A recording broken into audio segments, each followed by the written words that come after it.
TheCraft, the story of 4 high school outcasts who don't fit in, who find purpose and friendship and meaning within one another through the power of witchcraft. Released in 1996, the movie focuses on the character Sarah, the troubled new girl in school who gets befriended by 3 other students who practice Wicca, where the 4 of them discover that through witchcraft they can actually gain supernatural abilities and use those abilities to improve their lives and punish those who have bullied and mistreated them.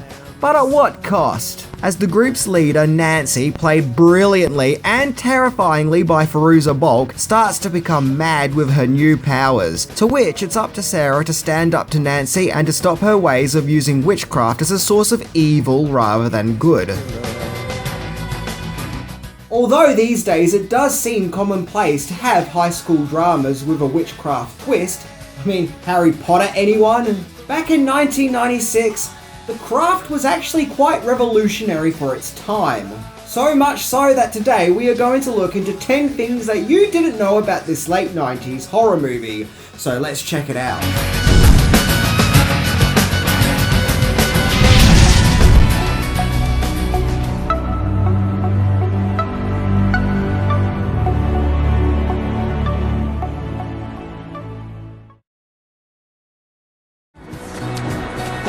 Watch out for those weirdos. We are the weirdos, mister. Number 10. Crafting the Craft. Douglas Wick is a successful movie producer who has been at the helm of many memorable movies, including Working Girl, Wolf, Gladiator, and Memories of a Geisha. And The Craft was his brainchild as he wanted to make a teenage high school drama, but to also give it a witchcraft twist. And in reality, The Craft came at the perfect time, as in the late 90s there was something of a teen horror renaissance, thanks to Wes Craven's Scream, which started a new late 90s teen horror subgenre. Writer Peter Filardi was hired to work on the draft for The Craft. Hey, that rhymes. And in doing so, he had to do extensive research into the Wicca religion. Bad Dreams and Threesome director Andrew Fleming was hired to direct the picture. And after The Craft, he would go on to direct Dick and Nancy Drew. Filming took place around Los Angeles, particularly at Sunset Boulevard and Broadway. Number 9. Casting. The Craft's production had to find 4 young women to play the witchcraft practicing high school teens, and in doing so, a staggering 85 actresses were tested for the 4 main parts. Among those who tested for the movie but didn't end up getting cast include Alicia Silverstone and Angelina Jolie. Fairuza Balk was cast in the role of the tragic yet terrifying Nancy. Balk is a Wiccan in real life and was able to advise the production on some of the ways of the religion. 11 years prior, Balk starred as Dorothy Gale in Return to Oz, a movie that also deals with witchcraft and magic. Even as a kid, I always saw The Craft as a sort of spiritual sequel to Return to Oz. I guess to me it made sense that Dorothy would grow up to be messed up like Nancy after the events of Return to Oz. Clearly I had an overactive imagination. Rachel True was cast as Rochelle. Originally in the script, the character wasn't African American, but after the casting, the character was given rewrites, displaying that one of the plights the Rochelle character had to deal with was racism from some of her high school peers. Then Robin Tunney joined the cast, fresh from making Empire Records. Followed by Neve Campbell, who was big at the time thanks to starring in the popular sitcom Party of 5. And incidentally, The Craft also starred Skeet Ulrich as the jock Chris. And both Ulrich and Campbell both starred in Scream, which also came out the same year as The Craft. Yep, once again, the late 90s was a great time for teen horror. Number 8. Character switches. You are sickened by the week. Okay, so as far as the casting goes, this is where things get interesting, as Robin Tunney was originally cast as the Bonnie character, whose body was covered in scars, whom was desperately trying to find a way to restore her skin. However, the production felt that thanks to her sincerity and empathy, that she would actually work better as the movie's main lead, Sarah, the new girl in school who gets accepted by the small group of witchcraft practicing misfits, where the story is then shown from her perspective. However, Tunney originally didn't want to star as Sarah, despite the fact it was the movie's main role, as she felt she related more to the Bonnie character and her plight. So after much convincing from the production, she eventually accepted the lead role of Sarah. In fact, I can remember reading an article in a teenage magazine in 1996 about an upcoming horror movie involving witchcraft, which explained that Neve Campbell plays a teenager who arrives in a new school, basically explaining her as Sarah. So either the magazine got it wrong, or Campbell was cast as Sarah and then they literally swapped the actresses and their characters around. In which, in 1996, it actually would have made sense to cast Campbell in the lead role because of her association to Party of Five. Number 7. Wigcraft. So with Tunay cast in the more wholesome role of Sarah, this posed another problem, and that was none other than Tunay's hair follicles. As mentioned, just prior to starring in The Craft, Tunay starred in the comedy hit movie Empire Records, which is an episode of its own waiting to happen, where Tunay played Deborah, who was more of a grunge youngster complete with shaved head. So when Tunay turned up to start filming The Craft, she still had her shaved head, which meant that throughout the entirety of the filming of The Craft, Tunay had to wear a long-haired wig. I think in some of the scenes it looks fine, and unless you knew it was a wig, you'll be none the wiser. Whereas in other scenes, I don't know, it's like the tone and colour of the wig doesn't quite match Tunay and her complexion, but regardless, it is what it is. And she had to wear a wig because let's face it, bald people are annoying. Number 6. A similar teen witchcraft movie also came out in 1996. The very year that The Craft came out saw another movie focusing on teenage girls dabbling in witchcraft, in the lesser known Little Witches. The movie has the same visual look and style as The Craft, along with a lineup of late 90s pop songs. Even the school uniforms and locations look the same. And it's basically telling the same story. A group of teenage girls who don't fit in with the popular social high school demographic turn to witchcraft and dabble in supernatural powers with dangerous consequences. Little Witches wasn't as sophisticated or as polished as The Craft, and does have more of an indie film vibe, and it's definitely more raunchier than The Craft, that's for sure. And when it was released, it simply fell through the cracks and disappeared into obscurity, with Chicago Times going on to call it one of the worst of 1996. Number 5. The creator of Daft Punk's helmets lent a hand.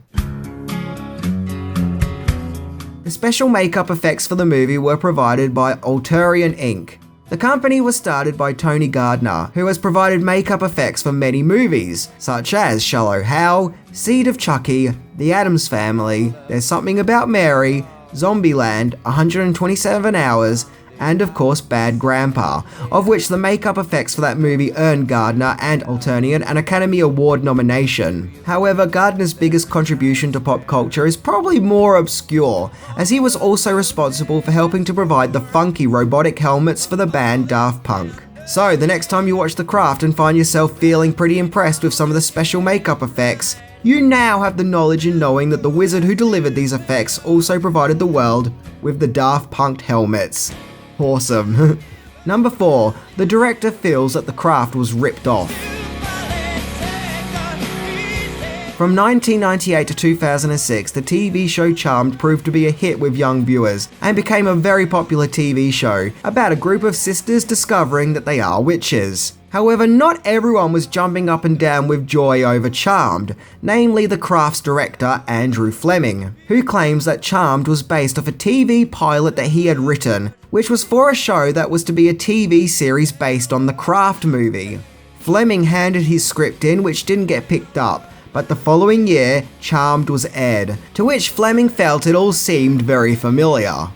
Charmed had the song How Soon Is Now as its title theme, which also was used in The Craft, of which Fleming claimed it was his idea to have that as the TV show's main theme. And others actually support the theory that Charmed may have been a rip-off of The Craft, as Robin Tunney stated that for years people assumed that she was in the Charmed TV series, on the account of just how much of a rip-off it was. Did Charmed rip off The Craft, or was it all just coincidence? Well, I'm not gonna say either way, but just point out what others have said. However, I do remember when Charmed came out back in the late 90s, a lot of people did associate it with The Craft and assume that it was a TV show based on the movie. Number 3. The struggle for a PG-13 rating. Every filmmaker seems to always strive for a PG-13 movie rating, as for some reason PG-13 tends to mean more cinema tickets being purchased, despite the fact that pretty much all the best movies ever made are rated R. However, The Craft's production fought really hard to get a PG-13 rating, and even followed strict guidelines of what can and can't be shown, and what is and isn't acceptable when it comes to the requirements of a movie being fitted with the PG-13 rating bill. But the production's efforts still weren't enough, as The Craft was still slapped with an R rating, on the grounds that it deals with young females practicing witchcraft. In other words, I'm guessing the classification board was worried that young females under the age of 17 were going to watch The Craft and then go home and try and cast spells on their friends and family. I guess they were generally worried that young classmates would start losing their hair and start finding snakes and maggots in their bathrooms. Number 2. Legacy. The Craft was actually a surprise hit that no one saw coming, as in the box office it made $55.7 million on a mere $15 million budget, and it also got praised by critics, with many noting that the film was like a 90s version of Heathers, with a supernatural witchcraft element added to it. The movie earned 2 Saturn Award nominations for Best Film and for Fairuza Balk's performance, and it even won an MTV Award for Best On-Screen Fight between Balk and Tunney. Yeah, even the brawling in the movie got praised. The movie is still equally celebrated today, with many noting that the movie touched on brave themes for its time that it was made in. There supposedly was going to be a straight-to-video sequel to The Craft, which got scrapped, which is probably just as well, as going for straight-to-video sequels didn't exactly help Cruel Intentions. In 2016, Sony Pictures and their reboot-loving ways announced that they were going to reboot The Craft. But as of today, nothing has come of this announcement, which is probably down to the fact that the announcement was met with negativity and criticism from fans. Number 1. On-set occurrences. The scene where the 4 main leads are taking part in a ceremony to conjure Manon was met with difficulty, in which the crew would even have to return to the location for reshoots. Apparently every time the scene was filmed, the location would get smothered with bats, and the sea levels would rise, with the waves suddenly pounding on the set, particularly when Fairuza Balk would say her line summoning Manon. Supposedly each time without fail, every time the line was said, the location became near impossible to shoot in. A Wicca consultant for the movie explained that although Manon was a fictional god created for the movie, his name sounds very similar to Manannan, who is an actual part of the Wicca faith, and is known as the god of the sea, and thus the scene may have been invoking his spirit. So what do you guys think? Did The Craft invoke real spirits? Or was it all just strange circumstances? Well, that was my look into The Craft, and I'm glad that it has transcended the 90s and has become a love classic adored by many. It's more than just a teen horror movie of its time, as the movie has great themes and depths, as it explores how it's more rewarding to do things in the name of good and kindness than out of personal greed and revenge. Which is a plot that I can get behind. That and the movie made me terrified of Fairuza Balk. Anyway, I'm Minty, and the fact that I'm bald is making me wonder if I pissed off anyone in high school. See ya!